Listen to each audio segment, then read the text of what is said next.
Okay, I hope everybody can hear me. All right. Well, this really, I mean, everything is ultimately for you folks, but this is particularly for you. This is my Hexcrawling 101. Was it monthly AMA Q&A? Ask me whatever. I don't have a particular agenda. I don't think. Well, maybe I do. That might not be completely correct. I might have an agenda of sorts. Hey, Ian. I think so. One thing I'll bring up because I saw this. I've seen this pop up. I don't want to say that it's some kind of new phenomenon because I'm sure that it's not. But I've seen it lately. You know, as usually you're surfing around, you run into stuff, and sometimes you just kind of start seeing a few posts of a type, kind of embed yourself in spraying. Well, the thing that I've seen come up, and it's not just in like in the 5e type subreddits, but I also see it in the OSR subreddits, are these GMs asking, what are their players going to do? What are their players? One of the ones I saw come up, how are the players going to cross a river? How are the players going to get across a ravine? Something like that. And people give good responses, but my first response, which I guess is probably flippant and not at all what they're looking for, hey, Blaine, and hey, Brian, is that's not my problem. I mean, to be honest, my first answer is if I don't usually write it, I haven't written that answer yet, but that's really what I think about it is that's not my department. How do the players do X is not my problem. That's a player problem. How do the players cross the river? Like, I don't know. How do they cross the river? That's going to be up to the players. And there was the one about the river was interesting because some folks floated some mechanics and things of, I think, well, could they build a raft? Could they do that? And my always answer is, if the players ask me, can we build a raft? My response is, I don't know. Can you? Can you build a raft? That's a question, not an action, right? You can do whatever you want. That's really my thing is you can do whatever you want. You can turn around and go home. You can look at this river and, oh my gosh, it's swift. The waters are deep and running swiftly. Well, guess we're going to go home and find something else to do. Hey, fair enough. Right. Fair enough. But I'm not in the solution business. I'm in the obstacle, a challenge business. And I feel like my responsibility is to create a situation in which you have options and you have potential. If you're out in the wilderness, you come across a river, you have terrain, you have tools, you have all kinds of things. Look, you could go back to town and hire 100 workmen to come out and build you a bridge or some kind of pontoon, whether it's a pontoon bridge, a suspension bridge. You want to create a Brooklyn bridge to go across it and dig trenches down, do a whole permanent stone bridge, London Bridge. Fine. I mean, but that's on you. That's not me. Like, I don't need, and the thing is, I don't feel the need. I need to pre-solve it for you. Well, if there's a river here, there's got to be this, that. No, that's you figure it out. The GM side of it for me is that the option there should be potential there. If it gets to the point where you're at a broad river and they go, okay, great, we're going to look around for trees to cut down to make a raft. None around. Are we in the desert? Nope. But there's just none around. They're all tiny saplings that you cannot weave together. Great. We're going to go back to town and we'll buy lumber. We'll do it that way. Nope. You go to town. There's no lumber to be had. Okay, well, can we inflate some balloons? Nope. Can we hire griffins to carry us across? Nope. Right. At some point, if I'm cutting off all the angles, then that becomes a me problem. But presuming that I haven't done that, presuming that you have the world in the situation, that to me is part of the puzzle. When I spoke, I usually mention at some point or another that I feel like the dungeons and the wilderness are kind of these puzzles. The game is full. One of the reasons I don't feel the need to put a lot of just puzzles with a capital P in the game is I feel like the game itself is all these puzzles. And that's one of the puzzles. You come to a great river. It's the size of the Hudson, the Mississippi, the Amazon, whatever you'd like. And what you see or what you want on the other side, how do you get across if you're assuming you want to get across? Or what do you do? That to me, now you're on player territory. And then it's just for me to adjudicate, okay, we're going to build a raft. How do you go about that? What does that look like? Whatever. But I don't need to pre-solve it. I feel like there's probably GMs out there, and I've read this on OSR forums. This isn't a modern DM thing. Even OSR GMs, and remember, a lot of OSR GMs aren't old school GMs. They're folks coming at it now, so they may not have the background that we might associate a lot with this. Is they want to kind of figure out, want to sort of pre-solve it for the players, come up with these pre-options that when they say, I guess it's in the game when the players say, well, we'll build a raft. they've got the mechanic already for it. Great. Well, the raft is going to take you 2.5 hours and this much stuff. But I find that if you're going to put in that much prep, to me, it's not worth the juice, as they say, is not worth the squeeze. I think that's the only thing that's. Let's see. Brian Smith says, agreed. I think it's hard for people just learning to perform a new skill like DMing to understand where their responsibilities for the game end and the players begin. I would really be let down if I knew my GM was spending 30% of their creative brain power solving their own obstacles instead of like thinking at the broader view of the world. Yeah, absolutely. Hey, Krister. Yep. Hex crawls.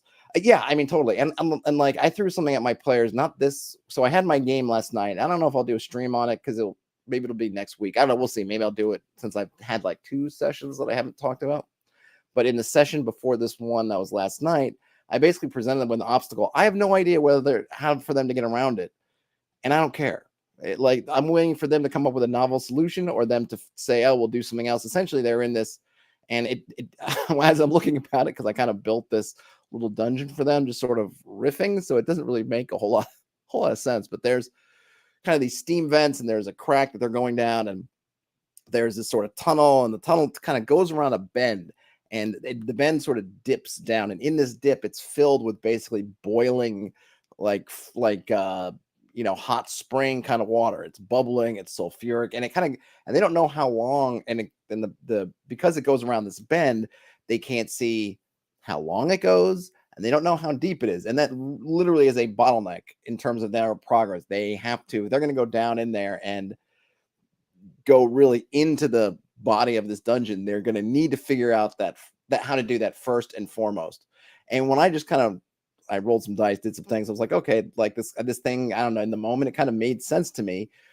I didn't know how I mean, I don't know if they know. They don't quite know how they're going to get around it, if they're going to get around it. But I'm okay with that. When they come up with a novel solution, like they put boards down and decide to just run across as fast. They're going to throw a lot of boards that are, they can float and think, well, we'll take some points of damage burning in, but we're going to kind of run as fast as we can across the surface. Maybe that'll be good. Maybe they'll figure out some system of putting ropes into the rock walls and creating some kind of system to go, crawl across the water or crawl over on the rope above the water. I don't know. Maybe they'll find some potions of levitation.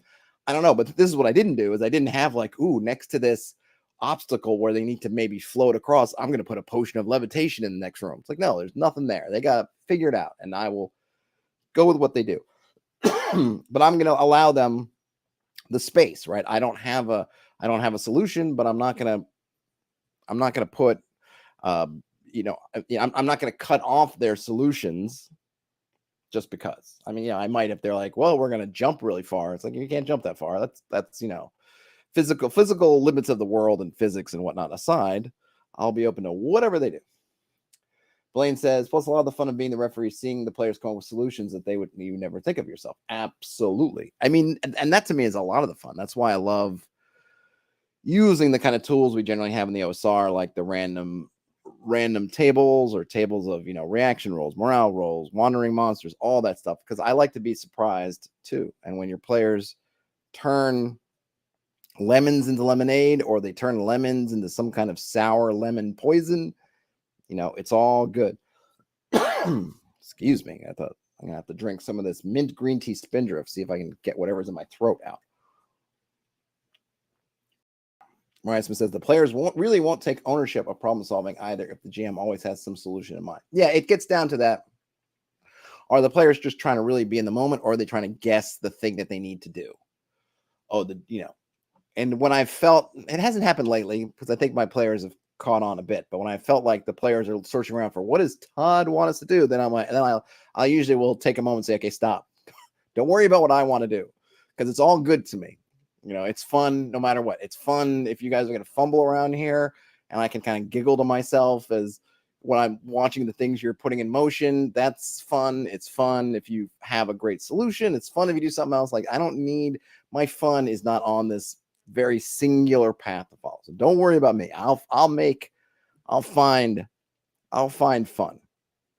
I'll find fun. So, and I think if you want to be a GM, I think like you want to be like me. No, I mean, I think you want to have that's where you get your fun from, right? It's not the I'm going to be the storyteller. It's not the power trip. It's all these things and kind of getting to watch and figure out all these interactions. If that's fun to you, then you probably want to be a GM. You probably should be a GM.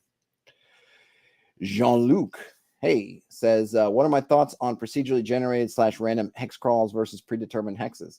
I mean, I think they're all good. I think the couple things from randomly generated is I just want it to make sense, right? I want there to be a context that is going to be sensical, not nonsensical.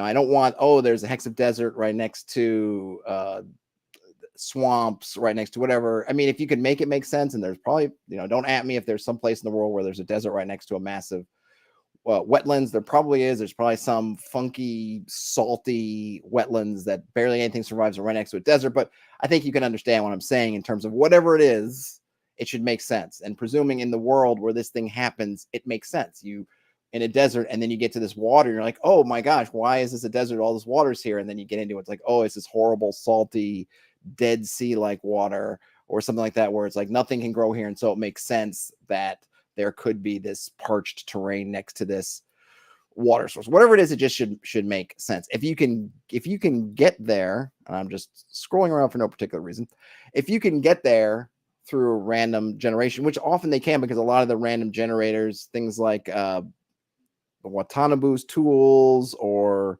the fantasy map generator or worldographer, they don't just randomly just stick hexes next to each other. They have a system, right? They work through some sort of process, some sort of, not really. I mean, some of them will run through a whole geological or pseudo geological process with tectonics and all this stuff. But oftentimes it's usually some kind of 2D noise, like Perlin clouds or something. And you run some stuff, and you do some stuff, and blah, blah, blah, and you get something that looks close enough. And then you can run some other stuff on top of it for your biomes. And then you do that, and then you come up with, okay, here's your finalized terrain, and then you hexify it more or less. So a lot of the tools, the ones that are automated at this point, have that. I think I haven't seen, I guess, really simple. I mean, really, I guess a lot of the simple tables, I want to say I haven't seen. I really haven't looked that closely either. But a lot of the tools that are manual, right? Like say hex flowers and things, because they're generally trying to be simple. And there's things like the DMG, which I think we looked at maybe super briefly. Maybe I should pull out at some point again and look at when they're trying to be, those old school tools would try to hew as much as close as they could to kind of real world sort of Earth-like systems, terrain. And those often get fairly complicated. And the simpler you get, the more likely you're going to get kind of weird stuff. So in those situations, if you don't like weird stuff, then you probably want to give it a second pass of, does this make sense? Does this not make sense? Or wait it. And that's probably easier to do if you're doing it ahead of time. Whereas if you're playing in the moment, and I know some folks do this with their solo hex crawls, is they come to a hex, they have no idea what it is, and they're going to roll some dice and find out. Then you need to maybe use the Oracle. I don't know. There's probably some things to do, but I just want it to make sense in the context of the world. And however you get there, you get there. And if doing it in the moment randomly, you've got stuff that gets you there, and it's all in your brain. It doesn't have to be my idea of context, just as long as it works for you, then that's great. If you find that it works better with predetermined tools, that works great too. Predetermined, I like, just because I tend to get stuff that makes sense, and then I don't have to do it in the moment. And then I can just concentrate on stuff like what's inside the hex or things like that. And I think oftentimes that the overall terrain is kind of known. I mean, unless you're like going to a new continent. I think I had this example, right, I used one other video, like, the Roman Empire, and Rome had never been across the Danube, and then all this thing of like, they're encountering this peoples, that these Germanic peoples, they had no idea who they were. And it's like, well, it was maybe true from an overall cultural level that some guy in Rome didn't know anything about the Germanic peoples and where they were on the Danube or the Rhine and all that. But from a practical standpoint, there were people, there were individual Romans going back and forth. There wasn't all just unknown, like a black cloud. All of a sudden, this hex just opens up of river and then forest, because people have been trading in there. We see it in the artifacts that, they were trading wine and information, all this stuff, right? So I tend to think that the overall terrain is kind of known in some form. It's just not, it's the details people don't know. So using that for myself anyway, I feel that justifies it, like for my solo campaign where I've pre-generated a bunch of terrain. But it's all as usual. Whatever works for you works for you. Yes, sure. Scale is important. What scale you're using, how far you're going. I usually tend to think of, and again, it's also your campaign, right? At some point, presumably in the mists of time, there was somebody who stepped onto some land they absolutely had no idea what was there. I mean, at least, you know, whatever theories of who from the European perspective, found or refound the Americas, where somebody stepping off a boat. It's like, I don't know what's here. But oftentimes in our games, we have all these cultures built up on top of other cultures, built up on top of cultures, and kind of like the ancient aliens kind of thing, and the what fragments of earlier things are lost and all this stuff. You know, I tend to go with that and be like, yeah, people probably have an idea what's going on here. They just, or some people do. The poor folk, you know, I don't know, where's this one? Where's our one map I always go to? No, it's down. Hold on a minute. Let me find it. Here we go. You know, like maybe these guys up here don't know what's going on down here, but someone probably knows. And so I feel okay having this on the map, even if maybe this might not be known. They know there's kind of mountains and whatever. But, you know, because these people are all sort of talking, right? You're playing the telegram game or whatever. Oh, this is someone from here who's close enough to know this lake and this river and these mountains, tells these folk who tell these folk who tell these folk, and then so on and so on and so on, you know. But it's all good, right? You figure out where you sit on all this stuff, and then you just play to suit. Let's see. Brian Smith says, I think having the hex terrain types predetermined, but the hex contents randomly generated as it's explored is the best of both worlds. Yeah, I tend to think so too. I mean, this solo hex crawl, when we get around to playing it, will be the first time I'll really be putting that to the test for me, playing it as well as running it. But I like the idea that I have a sense of the terrain. And generally speaking, you more or less can see into at some point you're going to see the next hex before you actually get to the limits. I mean, unless your visibility is constantly nil, even if you only have visibility of 5 or 6 miles or 3 miles, at some point you're going to be in, for example, you know, you're going to be in this hex, and at some point you're going to see this one, or you're going to see this, you know. So people tend to play it like, until I cross this border, I have no idea what's here. But that doesn't really make sense. So I almost feel like if I was going to do it randomly, once you're in here, I would then roll up all these hexes, presuming that at some point or another, as I'm wandering around here, I'm going to get a glimpse at all of them. And then I come here, and then I can do those, and, you know, so on and so on and so on and so on. But yeah, I think having this just kind of known, oh yeah, these are the Great Plains. Great. What's in the Great Plains? We have no idea. You're in the Great Plains.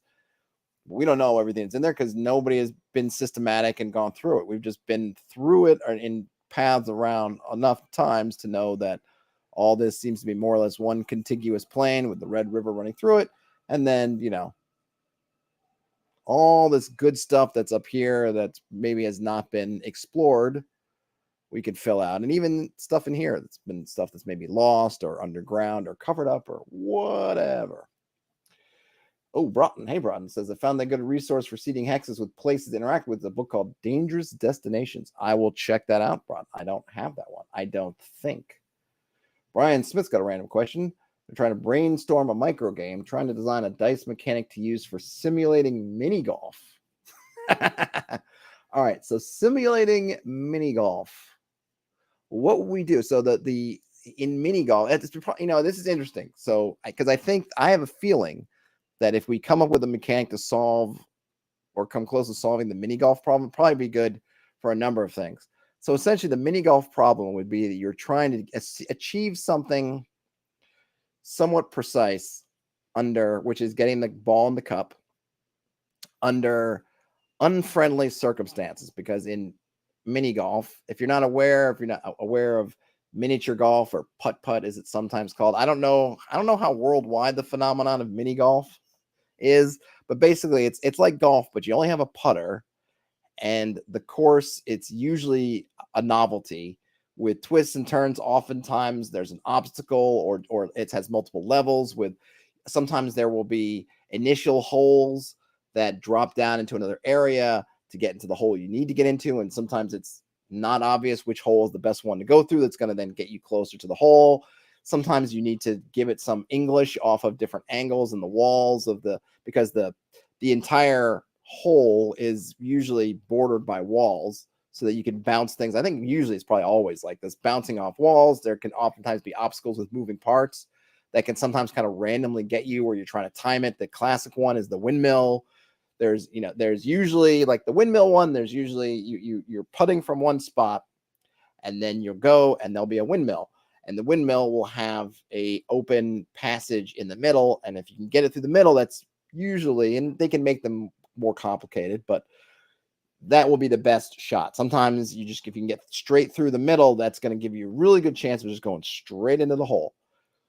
And oftentimes you can also go out around it. But usually if you do that, you're going to probably be taking at least a stroke or two extra to get around it, because it's not really clear, or it's not often, there's not a path to go straight. It'll be like, well, if I go through, I can make it one shot, but if I go around, it's going to at least take two shots. One where I kind of go here, and then one where I go around there. And of course, if you get a bad angle, it can kind of knock the ball back at you and all this stuff. But then not only do you have this fixed opening, the windmill's going around, so you have to time it for, okay, that fan element or whatever that what would be the, not propeller, I don't know, the part of the windmill is going to sweep down and cover the hole, right? It's going around, and so you're trying to also time it. Now, presuming that we're abstracting these things, we're going to have maybe one shot, one roll that's going to determine how well we scored this hole.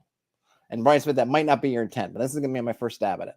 One shot to determine, because I think if we're doing, because ultimately I feel like if we're doing it every stroke is a roll, then that to me makes it easier, because you can just give things difficulties. Difficulty of getting through the windmill is 5, and difficulty of going around is 3. Like you could do that where it's just, okay, you pick your path. I mean, maybe that would be the initial one, right? We're not going to abstract. We're just going to do each step. We give the obstacle, the thing that has the best chance of success, a higher difficulty. We give the other ones a lower difficulty. And then maybe you can just roll dice, like assuming maybe they have attributes and you could stack penalties or whatever on top of the attributes. That might be one way. So let's just say using a D6. Okay, so getting it through the windmill, you got to get a 5 or 6. So that's a 33% chance. Doing it the other way, you're going to take a stroke penalty, but whatever. And then you count up your strokes, something of that sort. And maybe if you get a 6, hole in one. If you get a 5, 2 shots. And then you can, okay. And then if you rolled a 6, going the other way, it would be a hole in one, but you took the stroke penalty, so that would also be 2 shots. So you can figure out something like that might work, or you could try to abstract the whole thing out into a single, maybe more complex rule. But probably if the whole game was about mini golf, I guess maybe I'm going back on what my first initial thought was. You probably want to give people the option of, here's your strategy, here's the harder strategy, here's the easier strategy, and the easier strategy nets you like an overall penalty to your score. So as you're tracking the score, if you go for the windmill, you hit it, you're going to get, 1 stroke, hole in one. If you go the other way and play it safer, you can also hit it by rolling a 6, but you're going to get a 2. And you could, if you want to change the die size or however you do that, that might help. And that's probably a good way of thinking about a lot of things, right? When you're going back to the idea to wrap it back into hex crawling, if you needed to abstract out this, well, we're at a river. Do we find a ford? Do we try to build a raft? Like, do we try to swim across? You could probably think about which one is the easier to do. And then, so that one will be the one that's easier, but then will be penalized versus the ones that are harder to do. So you might think finding a ford makes sense as being the easiest one, maybe, but you're going to have to maybe go way out of your way to find a ford. Assuming there's one around, it's not easy if there isn't one for miles and miles and miles. So you say, okay, that's a penalty, maybe in time, right? So instead of our score being like in golf, it's like, okay, you're going to do that, but it's going to take you this many more hours, because it's very easy in terms of what you're doing, which is just following the river around until you find a shallow spot and then going across. But you're going to penalize a lot of time as you're finding this area. Then you might say the next easiest one is the raft, but you have to build the raft. So that kind of, okay, so now we have this. So it's easier. The roll will be easier, but again, you're penalized time. And I don't know which one would be faster. And you might have to pay in circumstances which one is faster. But I think we could figure out one being ultimately faster than the other one, and then you scale it up. And then the hardest one would be just straight up swimming across. You're going to swim across. It's going to be quick, but it's because the waters are swift and deep and it's wide. It's the hardest roll, but you get across, you're across now, as opposed to in several hours. Jean-Luc has some ideas on, let's see, and I think maybe Broughton does too. So let me scroll up here to see. So Broughton's got, have the players flick dice around the table using beer glasses, other dice as obstacles. Whoever it's closest to the center of a paper wins. Oh yeah, I played lots of games like that, just like stuff like in the lunchroom.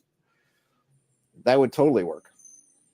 Assuming you're playing kind of in person. Like we used to have this 3-coin game where you would set 2 coins and you would have to put the coin, and you have 3 coins. You set 2. And then you have to flick 1 coin through the other 2. And then you're constantly trying to move across the lunch table.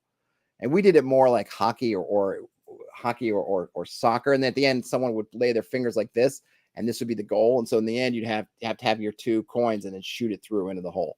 You could probably just make that game your mini golf game with maybe setting up the 2 coins or something so that that's your obstacle. So an easy thing would have maybe, you would set the configuration of the coins or some other stick or something else as the obstacle. Maybe something like Broughton was mentioning, maybe something with some heft so they can't just ping it and knock it across the table, and then have them just play literally as an accuracy game. Just can they flick through? Blaine says, difficulty, of course, bigger the dice size. Start with 1 die. Target is rolling a 1. If failure, roll again with 1 additional die. Any 1 on a die succeeds. Each failure increases the die pool by 1. Each flick is a stroke, Broughton adds. The only thing with that one is your chances of success are very low. And they get lower as you go, because you end up in a situation with, well, I guess you're rolling more dice. So never mind. I guess it's like you're getting advantage each time. That's not bad. But you do start off, your chances in that sense are only like, if you're doing a D6, are only like 16 point whatever percent. But then, the nice thing with it, I guess the good and the bad thing, if you run it as a physical accuracy activity, is that you have something you can try to mitigate the dice.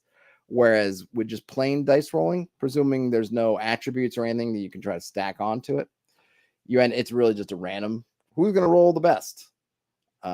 That's why I like at least thinking about these different ways, right? To go the long way, but safer way, go the shorter way, but more fraught to fail way. So at least you have some mitigation. And maybe, assuming this is kind of a role-playing game, you've got some kind of golfer with some kind of statistics, you can maybe try to play to their strengths, or maybe they've got some special things with their putter that they can do.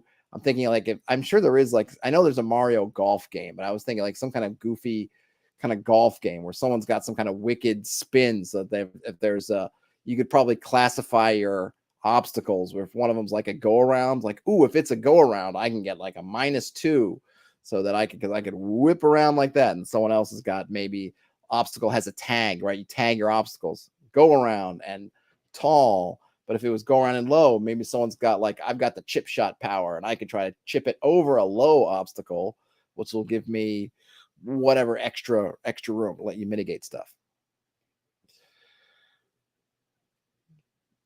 Well, you better be writing these ideas down, Brian Smith, because they're not coming back again. I mean, not that this isn't being recorded or anything, but still. Brian Smith says, with a golf bag and different clubs as items, and the hazards also try to kill you. Well, now we're making it interesting. I don't think anyone's had the clown head try to kill them at the end of the game, but that would definitely up the ante. And for those who aren't aware, a lot of times at the end of the very end of the game, the last hole is like a clown's head, and it's what it is you're trying to get the best. It'll usually have a few different holes you can go down. There's one kind of more bullseye type, and the twist, not the twist, but the kind of fun thing about the clown's head is you put it in there, you're like, yeah, I got this great score, but it also essentially takes your ball away. It forces you to get off the course. So if you weren't going to play the clown's head, you could take the ball and go home, or I guess do another round or something like that. But because you have the clown's head and you nail in the clown's head, it also returns the ball to the to the course. Null terminated says use a dice per stroke with each obstacle having a low threshold to move past. Windmill, roll 2 or less, or avoid the obstacle by taking another stroke and roll another dice. Lowest total wins. So players choosing to avoid more can still get lower than a player who avoids a single hard obstacle. Yeah, I think I like it. And like I said, I think these are kind of mechanics that you could apply to stuff like I said, like the interesting thing with miniature golf is it is not unlike the obstacles you would find in your Hexcrawl, where you have these different things. For example, oops, I got the wrong thing. For example, getting somewhere. We want to get somewhere with some accuracy, but we have some obstacles in our way. And I'm just using these like macro obstacles, but obviously you could zoom in here and get kind of micro obstacles. But we have these things, and so you get to choose. Okay, well let's just say we're going from Mewin to these ruins here, right? There's a bridge is way over here. Easy to get there in essence, but just going to take a heck of a long time. Let's just say that this isn't farmland, but it's more dangerous. That's the more direct route, but it's got some obstacles.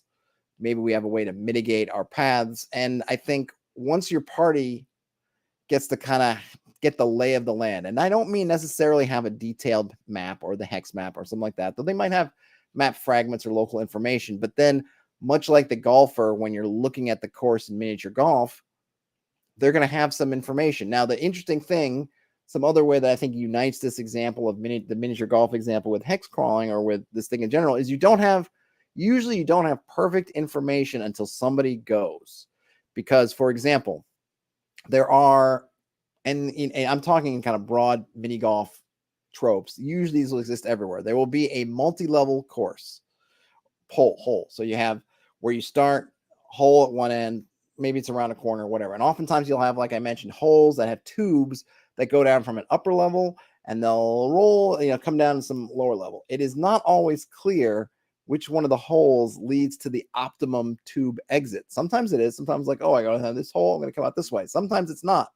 Sometimes you think, ooh, this is the closest hole, the one that's you think would be the easiest or whatever, and there's maybe another exit that's right in front of it. Think, oh, this is where it's going to come out, and it doesn't. It's like this one's going to come out here, and then it comes out over there.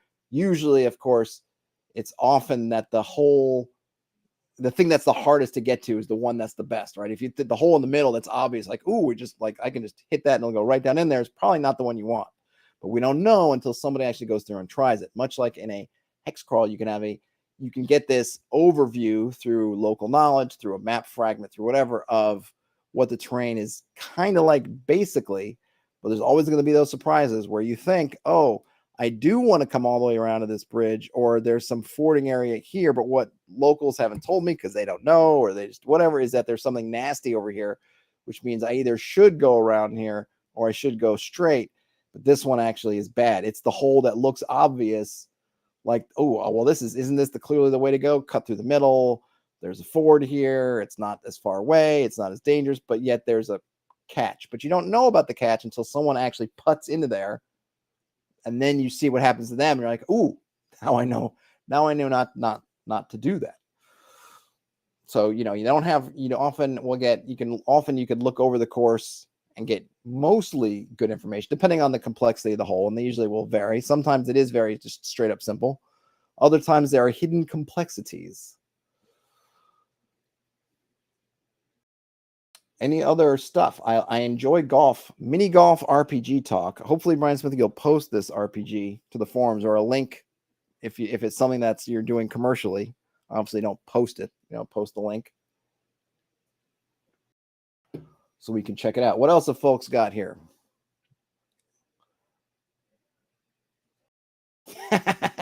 Brian Smith said he asked his wife. She looked at him like he was insane. Yeah, that's generally speaking I think that's really the correct response for most folks. I mean, I can't really imagine showing people like this map, like, oh, look at this map. It's like, whoa, with weird names and strange symbology, and it just looks like a whole bunch of nothing. Then someone with the right eyes looks at it and sees all the endless possibilities that it can provide. I'm trying to think. What else we got? What have folks got? This I am literally here for you. I mean, I'm here for you always, but today of all days is where I'm here to answer your questions. I did happen to open up. You don't need to send me notifications. Thank you. I'll open up the Hexcrawl tab. There is a Hexcrawl subreddit. It is unfortunately not super busy. As we can see, the newest post is from a week ago. We do have a hex flower Hexcrawl. What is this? Okay, so that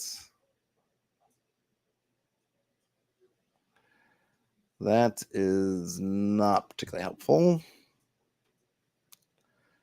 A hexagon of hexagons. See, look at this is mine from 2 months ago, and it's like number 7 or 10 on the list. Other one that might be interesting is I think it's called, what is it called? RPG generators.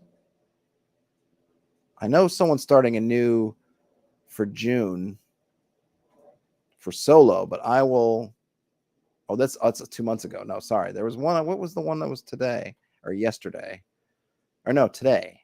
Here we yeah, this one. I think, was that today? No, that's last month. Where's today's? Do I got to go to new? Oh, this is the one. I just was skipping right over it. So this one's called Glumdark. I don't know if anyone's, I hadn't heard about this. I upvoted it yesterday, but I didn't really get a chance to look at it. So this is at just glumdark.com. Random tables of the macabre and mundane. Would they have anything hexy related? Location generators. A cabin in the woods or a seaside altar.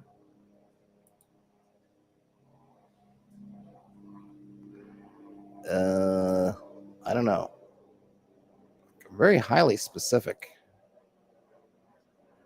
But if you need a seaside altar, which I guess is Hexcrawling, since it's something that would be out by the sea, you get the epicenter. The location is the epicenter of some sort of natural power, star lines, or equinox witnessing, oft frequented by a forbidden sect of mad druids. Left upon the altar is an offering of a stone bowl containing human fingers and a sprig of sage. The sage keeps the smell nice. In the waters below are a shiver of sharks. Is that what they call a bunch of sharks, a shiver? Ready to consume anything entering the water. Beneath them, something glints. Ooh. Ryan Smith asks, does anybody participate in any game jams, making micro games or tiny systems? I love the idea of having something finished, no matter how small or specific. There's the OSR, I think it's this month, OSR June Jam number 2 or 3 or something. I got stuff I got to finish, but if I have time at the end of the month, I mean, famous last words as usual, I might try that. But yeah, I wouldn't mind doing something. I don't know that the problem is, it's not a problem per se. I kind of am torn on the micro game kind of thing, because I think they're fun to do. They make little games. But I guess for myself, I keep wanting to have something that I can reuse, use and reuse, use and reuse. And often I don't find that those micro games, they don't have that kind of longevity of use that I'm looking for. But I guess if you're just doing it over a weekend, like who cares? Just throw it out there. But I don't know. I kind of want something that's I'm gonna be able to stand with, or will be useful to me and hopefully to others over a long period of time. And I find those micro games, and again, it's not even something they're aiming to do. I think is more like it's like a little amuse-bouche of a game. And I don't tend to play them. I don't have a space to play them. So if they don't have any other kind of use other than being like, wasn't this a fun little diversion? Maybe I guess I wish I had a gaming group or something where we could do little amuse-bouche micro games, but I don't. So, and I think when I'm trying to build something myself, I'm usually thinking along those lines. So like a little micro game doesn't pop into my brain, but I could also do something like that mini golf game. Sounds like it could be a lot of fun. If I could get my daughter or somebody to play with me, I would totally try to get her to play mini golf, the RPG. All right, here Jean-Luc's got some questions. First off, how often am I busting out the hex map during campaigns? More used to doing point crawls. Traveling can sometimes be tedious. Well, the first thing is I never try to force. So the hex crawl happens all the time. I mean, some form of it. Right now in my game, my party's made 2 or 3 trips, generally across one hex, to get to this place that they found that's got this steamy water feature they're trying to get over. That's maybe a hex away, or it's in the next hex. I don't think it's really a hex away. So we engage. So I'm engaging with the hex map, looking kind of where they are and stuff all the time. I don't try to. I think the thing is on the tediousness is, I think you have to look at it like you're looking at a dungeon map, right? Imagine you have a dungeon map that's got a whole bunch of hallways and then some rooms. I think that what happens is people, when they're playing a hex crawl, will try to pad out the hallway. And they'll start going on and like all this time about the hallway. And then, and so you're in this hallway, and in a dungeon, you would just skip down that hallway if it wasn't new, right? Oh, 120 feet. Okay, 120 feet, you spend a turn in that hallway. Great. You talk about, okay, 10 minutes go by as you're coming down the hallway, and it's drippy and it smells and it's musty and the stone seems old and it's a weird creaking sound, and you hear the little drips and the echoes of strange noises you can't quite place. Okay, now you've gone 120 feet. It's been about 10 minutes. What do you do? Right? That's it. At 120 feet of hallway, done. And I tried to give it a little atmosphere. I tried to hint at maybe things that might be ahead or around, but that's it. 120 feet, done. But I think when you get into that, well, what is the equivalent of 120 feet of hallway in the hex crawl? It might be half a hex, depending if it's just grasslands and you've rolled, there's no encounters. That 6 miles or whatever you're walking, that might be the same. And I'm not going to stretch it out. I'm not going to be like, oh, this is 6 miles, so that, what would be one, right? So the equivalent of one exploration turn in a dungeon, 10 minutes, would maybe become one watch. So that's 4 hours, enough to get you through 6 miles, 1 hex more or less of road or say grasslands. I'm going to give it that same thing.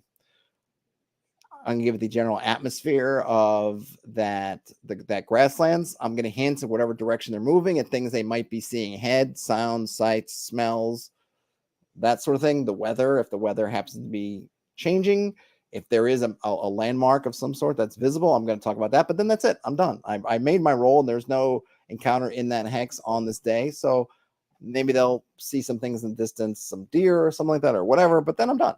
I'm not going to pad it out.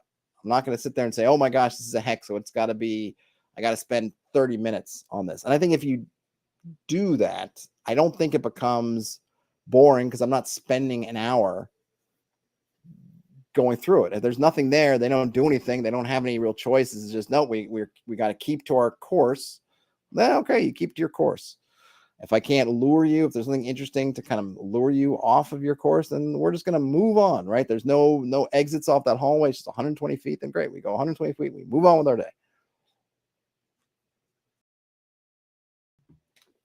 Jean-Luc says, maybe tedious wasn't the right word, but great analogy. The times I've hex crawled, often rolling survival to stay on track or random encounters. Yeah, I mean, and those things are all happening, but remember, your random encounters, and again, depending on the system and everything, but like I'm rolling for the most part once per day per hex. So you move through the hex in one day, that's one random encounter check. And assuming you're just moving through,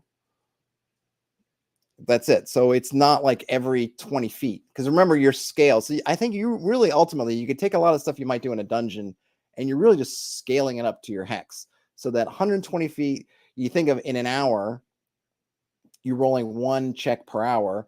That hour being 6 exploration turns into like once per day night cycle, once for 12 hours, more or less, depending on, and it's a little bit different, whatever, but depending on, you could say like once per day, once per 12-hour cycle, depending on how you want to do it, you're rolling for an encounter.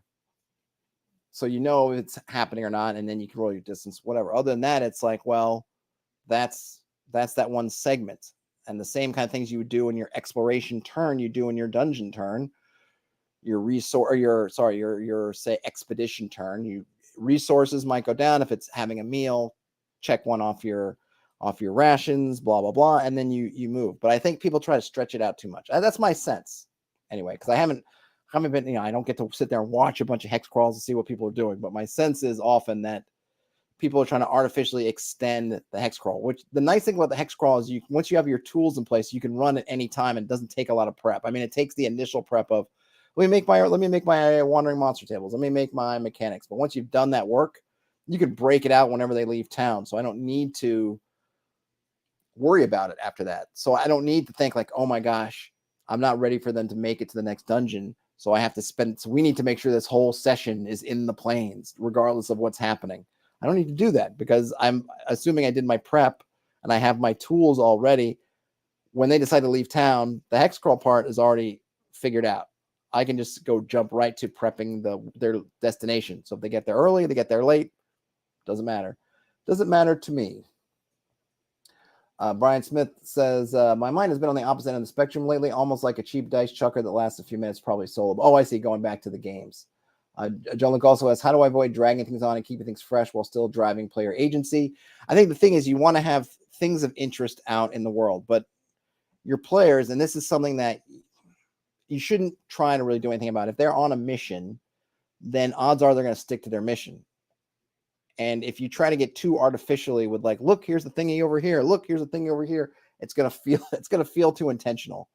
Like, why are they trying to keep me off course? And that oftentimes will make players even go more off course. If we're trying to get from here and we got to get across to this other city or town, whatever, 3 days away. And then you're like, look, there's a carnival over here. Look, there's this weird tower over here. Look, there are knights jousting over here. To me, that's going to make the players think like the GM's trying to stop us. Like the world is conspiring to keep us from our goal. We got to get there fast. I think you just have to lay things out there. And when they have time and space, they may make a note. Oh, there's this weird tower out there. Well, we can't go there now because we promised the Lord we would deliver his message over here. So we're just going to go do our job. But on the way back, we're going to come back and we're going to check that thing out because that seems interesting. And then, you just let that stuff kind of simmer. It's like you're setting up a stew. You don't know which part is going to bubble up to the surface. And then they're going to be scooped up by the party. But you just have it all marinate. And then you can have fun stuff happen. Like, oh, you didn't bother with that tower. When you get to the local lord, their daughter was kidnapped. Kidnapped by whom? You don't know, but the trail leads straight to that tower. Oh, all of a sudden it's something, right? So you can play around with it. But I think there's a lot of, for some reason, I get it. Oftentimes I think the gyms want to constrict or some kind of channel what's going on. I feel like you just got to let it be. And if they don't go to a place, don't worry about it. It still stays on the map. You've done the work on it. It's not, and you can find ways to bring it back into the thick of things if you want to. Once it's in the game. So Luke says, I think folks will tend to make hexcrawling a huge part of the game instead of thinking of it as a tool. Yes, and there's nothing wrong with that, right? You can have a game where the goal of the game is to go out and explore and find stuff. And if you make that like, here is the game, right? We're going to say that this is the game we're playing. We are playing a game where you're going to be explorers and you're going to be out there finding stuff in the world. That's great. Totally great. And then you engineer everything to suit, right? So you're going to base experience on hexes you travel, things you've uncovered, all that stuff. You can totally make it the focus. But I think in terms of when hexcrawling is a part of the campaign, you have to just be mindful of what the party is trying to do. And you can't blame the party or somehow not account for the fact it's like, I told them they had 2 days to get to Gondor. Well, they're going to be racing to Gondor. And then if you put Orthanc over here and weird woods over there, like they're racing for Gondor. That's what they said. It's what you said they had to do, right? The king says you have 2 days. Well, they're taking you seriously. I mean, that is good, or you want them to. And then when they get to Gondor and other things, I think it's part of that is you have to give them this openness, right? Don't expect them to just veer off when they have a goal. If they have a goal, let them play to their goal. That's what they're trying to do. And then, but you can interact with this stuff and you can create reasons for them to go to these places if they want to. And then if you make them interesting and they pique their interest, they'll decide to go back. They just have to have the time and space to do that. And that's when being able to revisit places, not having a narrative or having breaks in your narrative where it's not breakneck pace all the time. It's great having these things. We got to rush here and do this thing. Great. Then give them a period of relaxing where you can slow things down. Because if they're always rushing from point to point, they're never going to feel like they have the time to go do this. At the end you go, well, I thought you guys were going to visit the tower. It's like, well, how can we visit the tower? The king tells us we got 2 days to get to Gondor. We get to Gondor, and then Gandalf tells us we have a day to get over here. We over here, and the hobbits are telling us we have 3 days to get across. Like, we don't have time to then stop and go visit towers for weird reasons. Like, you got to give them that space. Give them the space. And Alternative says we got a great example map that's right on the board. Yes, indeed. I mean, this is a good example of many things Some positive, some maybe to be fixed. But yeah, I mean, you lay things out on the board, and then you can kind of figure them in, right? So like here's the thing here too. Like let's just take this example. Go back here. We got Miwin, Midora. We have these ruins that you'd like the party to visit, and you want them to go to these ruins, but really their goal is to get to Dorlo over here. Straight as an arrow, they could shoot across here, but maybe there's like a bridge. They didn't list it. There's a bridge way over here. I'm not sure why, but it makes sense that maybe there's a way over here. Naturally leads them into the ruins. So you could presumably at least hope that they'll at least traipse through the ruins, and then you can have some fun there going through here. Otherwise, maybe they get to Dorlo and you feed them some plot stuff. If they're doing missions, maybe you give them missions. Someone got lost in the ruins. Someone thing is attacking folks out of the ruins. But ultimately, the ruins are there. And if they do just bypass it, you make the ruins seem interesting. Generally speaking, players, they know that these kind of interesting locations are where loot and experience and magic item things are. You hope that they'll come back to it. But if they don't, then you could maybe engineer things. Oh my gosh, there's some secret forces attacking Dorlo. It seems to be coming from those ruins. Won't you help us? Okay, now we have a reason to go into the ruins. Oh, back when I was talking about the crawl, I got you. John asks, what software is this? This is just a whiteboard. There's a bunch of them. The one I use is called Ouija. You can go to Ouija.io. They have a fairly generous free plan. If you're interested in Ouija, I have no affiliation with them, but I use their product and it works. And you can just dump all kinds of stuff in here. So I just dumped this hex map in here, and you can see I got notes and stuff I've put in over here. And I think I drew something. I drew this thing over here one time, and it's kind of it's one of those sort of infinite boards. So yeah, and they'll terminate on this map. I don't remember what the ultimate purpose of it, if it was supposed to be just the map for the map. But yeah, I imagine this was a sandbox kind of setup, I think. Brian Smith asks, oh, MZM Creations. Hi, thanks. Let's see. Brian Smith asks, how much world building do I need done to feel ready to launch a hex crawl? It has the feeling of needing to fill in half the hexes before I toss them. My players have fallen into never starting. Yeah, I don't think you have to have a lot. I think, remember when we did the Gygax challenge, or we looked at the what was it, Chicago Wiz's 3 hex. I like a little bit more than 3 hexes, but I don't feel like I need that much. So for example, for me, I could see starting, I feel like just having this kind of even shrink up. If I were to here, let me grab this.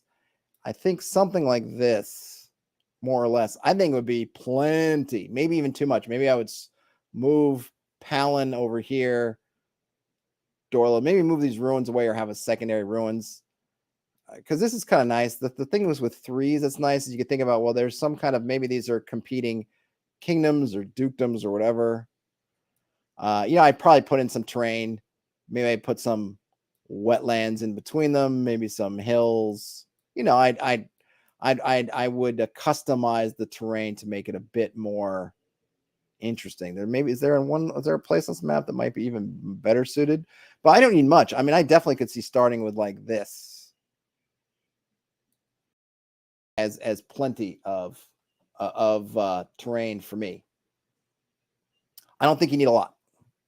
I think that's, and the thing is, Brian, is that is where the having your tools, if you need to find a hex feature on the fly, if you need to fill in the contents, if you need wandering creatures, all that stuff, you have all those tools ready. Then, especially if if predetermined the overall hex terrain, if they, if you let's say you've got this little hex flower here, and then they decide to go here, well, yeah, I don't know what's here. I haven't figured it out yet, but I got the tables and stuff to do it. And then I can figure out, oh, there's a cave or whatever. Or, they go here. Oh, there's a tower. Oops. Whatever. This is not a very good drawing tool, and I'm not very good drawing. So something like that. Just you figure it out. That's what having the tools helps with, is doing that, doing that and giving yourself the thing.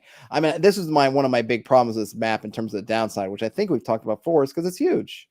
And there's just this oodles of this space that's like, what am I going to do with all this? And if I feel that I need to fill all this out before I'm comfortable running it, I'm going to be, look at this forest. I'm going to be working for, these mountains, goodness. I'm going to be at it forever. And yeah, that just ends up becoming an obstacle. It just ends up being a reason why I'm never gonna run this. I would never run this as is. I mean, I could. Actually, that's not true. I wouldn't run it as is if I felt the need to fill in every hex, because it's just too daunting. My goodness, this thing, like wilds, holy cannoli. That's a lot. Brian Smith asks, what Hexcrawl tools are a must on the Hexcrawl DM screen? So I would probably want some summary of what the mechanics I'm using, whatever it is, my getting, your movement, whatever your movement is, whatever you're getting lost, however you're running so right, we have the basics, right? So we're thinking of in Hexcrawl, we're thinking of discovery, or say exploration, and time are the big things. So I want, or maybe exploration, right? So you have movement, time, weather. I would want all that stuff. So movement, I would want on there. I would want weather, whatever I'm using for weather on there. I would want, you're getting lost, whatever mechanic you're using for getting lost, I would want the little blurb version on there. If depending on how extensive, what tool I'm using to generate hex features, I might want that on there. Might want maybe at least part 1 of whatever I'm using for my wandering creature list, depending on how sizable that is and how extensive my list is. Maybe I might want at least the high level one. So remember, if in BX, which I think might be here somewhere, I know I had some stuff here. Did I keep it? I might not have it here. But BX's list had all those, right? They did it by category. So you'd have, a chance of flyers, which included dragons and stuff, a chance of unusual, which included an undead, a chance of, humanoids. So they kind of broke it into categories. So maybe if my monster lists are really big and they won't all fit on a screen, then at least have those upper level ones of, oh, it's an encounter with a flyer. Oh, it's an encounter with insects. Oh, it's an encounter with animals. Oh, it's an encounter with people. So I'd want that kind of at least upper level one. And then maybe just some reminders over things, hey, every turn, take a rest. This is your rates. This is your, oh yeah, remember, every day, you consume 1 rations per person, right? 1 rations per person, 1 thing like that. So those would be the generic ones that I would probably want on my screen. And the nice thing about something like this whiteboard, if you're playing digitally, is you could create one of these you could take one of these whiteboards and turn it into your virtual DM screen. And the nice thing about it is it's basically, you can keep adding stuff till the cows come home, because it just keeps extending. So as long as you can keep track of it where they are, and I think you can even do things like have bookmarks in Ouija. No, that's not it. No, not what I wanted to do, Ouija. Thank you. I think I wanted, this is what I wanted. Yeah, you can have navigation. So I could set up bookmarks. So I could say, oh, here's my wandering monsters. There it is. Oh, here's this. There it is.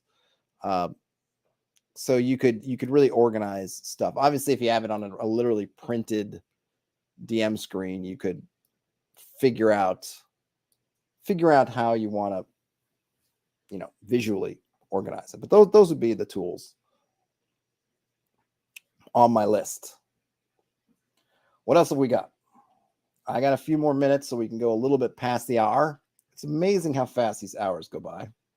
And that's due to you guys, because I just blather on here. Did that make sense, Brian Smith? Did that answer, hopefully it wasn't too vague? Maybe even if it's a virtual screen, if I'm using a lot of generators online, I'd want links. Give me the links. And maybe even in a physical board, if I was using generators, I might say, like, give me a barcode, not a barcode, like a QR code. That's a really interesting idea now I'm thinking about it, Brian Smith. If I had a physical screen, but I was using, let's say I was using this Glumdark Cabin in the Woods, generator, you could take this, create a QR code, and then you could print the QR code on your board so that when you get to the point where like, oh, I need to do this, then it's just a matter of, where's my phone? Get your phone out, hit the QR code. I really don't know where my phone is. So, there we go. Take a picture. Oh, QR code, bloop, bloop, and then pull up your random generator of choice.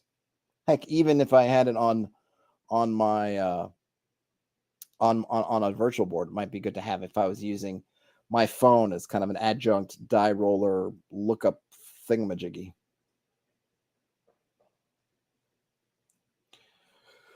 I posted something. I posted a response to DM Academy, and I guess it's getting a lot of upvotes.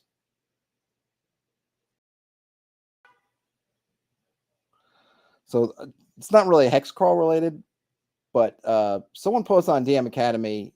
So DM Academy, I really like it. It's 5th edition focus, but what I like about it is it's thoughtful. It's a thoughtful community, and they will post. There's really 2 basic kinds of posts on there. Ones that are really offering advice and ones that are asking for advice.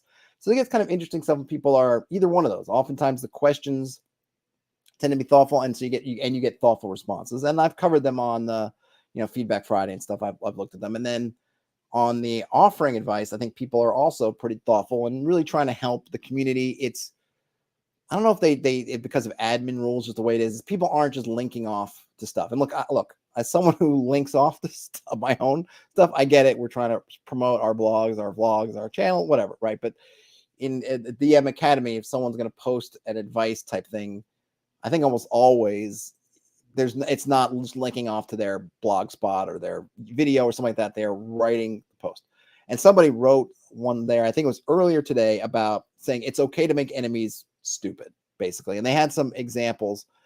And it's interesting. And it's probably something I thought about. Well, could I make a video on it? I don't know if it is enough there for the video. Not the video on what they're saying, but I think where that, because their point of view was saying things like, hey, have the bad guys, their archers, be out of arrows. And so they got like 1 arrow, and they fire their 1 arrow, and then they can't fire again until they go pick up the spent arrow or something like that. Or having the guy be wounded. Oh, you're going to face this bad guy, and he's already kind of wounded when you find him. And so the fight it's not as hard a fight as it might have been.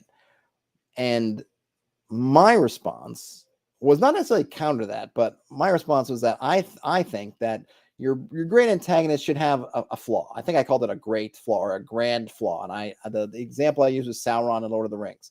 Sauron, ultimately, his flaw is that he can't conceive of somebody who would give up power. The ring is power. The idea that the ring would be out there in the world, and someone like Aragorn or Frodo or someone who would pick it up and not think immediately, I'm going to use this to increase my own power in the world, was inconceivable to him, which is why he never thought about them taking the back door and trying to dump it back in the volcano. It's now granted that ultimately that plan only works because of, I guess, what I think Tolkien called it, like eucatastrophe, this kind of happy accident that happens at Felix Culpa of Gollum being there and having the whole fight, and that Frodo could not have on his own dropped it into the volcano. But the only reason that they could get into the volcano in the first place and get that far where the accident could take place is because Sauron could not conceive of a world where somebody would want to do that. This is why when Aragorn shows up with the what's left of the Gondorian army, Sauron empties everything over there because he just assumes it's obvious Aragorn has the ring, even though he doesn't seem to have used it or whatever. It's like, no, he's got it, because there's no way anybody else could have it. There's no other possibility in the world, which is why he doesn't mind sending everybody to the Black Gates and leaving it wide open for somebody to come on. I mean, he didn't even lock the door. He could have put a couple of 2x4s, some nails. He could have left a couple of orcs. Like, he'd have nobody because he could not imagine it. And that's why I feel like with the antagonists, at least the big bad guy types, they are going to have some kind of flaw, but they're not goofs.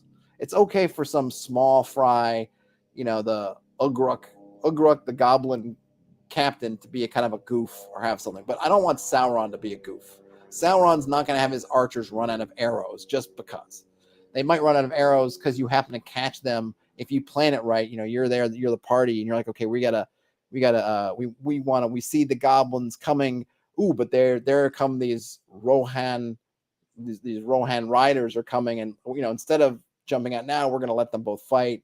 And then if the goblins win, we'll jump on them afterwards, or we'll come in later. And then at that point, because they're coming in, they're seeing the battle, and the battle's progressing, and they're depleting resources, then sure, they're going to get the jump on those goblins. But I'm not going to set up an encounter and just be like, oh, they're out of arrows just because. And I think it stems from this whole concept, again, of just trying to balance things differently. Instead of letting the world just sort of be and letting the party play up the circumstances of a dynamic world, you're kind of faking it by having these weird things come up where suddenly the archers don't have arrows. And it could be kind of funny, but I don't know. I would think as a player, I'd be like, that doesn't make sense. And if your enemy has been super smart and savvy as the pieces are moving around, and then you get into an actual moment with them, and in that moment, they're like, "Darr, what do we do?" To me, it just doesn't make sense. But I posted that to DM Academy, and it's gotten quite a lot of a positive attention. But somebody responded to my comment, and I haven't read it yet, but again, it's thoughtful. Well, here, let me read my comment, and then I will read their comment.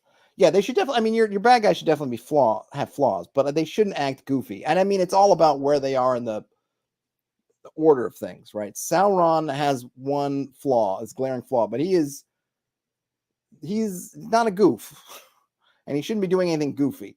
The goblin captain can do all the goofy stuff you want, but it should be kind of commensurate with the challenge. I think that's my thing anyway. So, but I'll say what. So here I'll write, and I written, and then I'll read this comment because I don't know. It seems like it's kind of cool, or seems interesting. So I said, here's my 2 bits. The great antagonist should have a grand flaw. Think Sauron and his inability to see how anyone could seek to destroy his ring. But their practical competence should be commensurate with their spot in the hierarchy. Low-level captains can be buffoons. Big bad evil guys should be the equal of any heroes, their grand flaw aside. If the party can leverage circumstances to gain advantage over their enemies, such as attacking after another battle has already depleted them, I'm all for it. But if my villain is at all competent, and they should be if they are at all near the top of the food chain, they're not going to line up to be the party's hot lunch just because. And then Chibizta responded, more than anything, I feel like you, speaking at me, are speaking to the idea of consistency. Antagonists should have a coherent motive and viewpoint that their actions arise plausibly from. One of my favorite mid-tier enemies back in 3.5 was this lizardman greatsword wielding hired gun that I originally built to provide an incredibly difficult challenge in a specific narrow corridor scenario. My players hated him because he was an extremely capable but largely disinterested, dispassionate force. He'd do things like grab a downed party member and negotiate his escape the moment his employer's objective was complete, because of course he wasn't an ideologue or true believer. He became something of a Magneto-like figure that would debate his opponents philosophically before, after, and sometimes during conflict. Always kept his side of the bargain, never was an anti-hero, just a relatable antagonist. And while I wasn't saying this thing specifically, I think that definitely relates to what I'm saying is, yeah, you have folks that have motives, they have needs, they have goals, and they operate on them. And they should be kind of competent in that approach. And this isn't Hexcrawl related. I could try to twist it something Hexcrawl, but it was just something that came up on DM Academy. And as I'm waiting for any last questions, I thought I could bring it up. But you folks are giving me nothing. So you forced me to riff on something. But I really think it's important. And I think it does go back at least to the random generation, right? What do we randomly generate in a Hexcrawl or elsewhere? And what do we do? Consistency, right? The terrain should be consistent. The world should feel consistent. The people in the world should feel consistent. The antagonists, just the different factions, whether they're for or against or neutral towards the party, should feel consistent. And when you nail that consistency, more or less, because there are always going to be gaps and things like that, then the party can really start to make decisions, because even if they haven't seen the swamp that they're currently going into from their past experience with swamps, they can get an idea of how the swamps are, so they can make a decision, even though that specific swamp they haven't seen. Much like, to go back to our miniature golf thing, when you see the course come up and you see like, oh, this hole has multiple levels and there are all these holes scattering around, and we can look around and see all these holes empty somewhere. Having played some of these before, you'll start to get the sense of, if I go for the easy hole, it's probably going to put me in the worst spot. So I bet you, even though I don't know precisely which holes go where, that one looks like the harder one. I'm going to take a gamble on that. I don't know exactly. I don't have perfect information, but I can use my past experiences to help guide my future. And I think that should be true for your terrain, going back to the random generation stuff. That should be true for your procedures, and certainly for the folks that inhabit the world that you are creating. All right, folks, any last bits before I sign us off? And always, as usual, look, I have these lovely forums here. Come join us. You can put more long form stuff. Obviously, you can do things like linking and things that places like YouTube. Like the community tab in YouTube is very handy for doing announcements. People can comment, but it's also fairly annoying and not full featured. So I have these forums at forums.hexed.press. You can come. I still have to approve folks manually. So if you do join or you come and open an account, I do have to manually approve you. But, you know, I'm on there a lot. I post all the stuff, reminders about when everything's going on the channel there, and have more long form discussions like this can be had here. I am also setting up a Discord. It will be up shortly. It's more about just me getting time to put kind of the sort of text stuff up, and I don't know, I figure out the kind of channel situation. So expect an announcement that's live sooner rather than later. John Luke says, thanks for hanging out and answering my questions. You are very welcome. Don't be a stranger, Jean-Luc. All right, folks. Well, I guess that's as good a time as any to stop. If you could give a thumbs up on your way out, that would be awesome. If you found yourself in here and you're not subscribed to the channel, you feel like subscribing, that would also be awesome. Otherwise, folks, just have a great rest of your day, night, wherever you end up watching or listening to this. Game on, and I will talk to you later. Adios, everybody.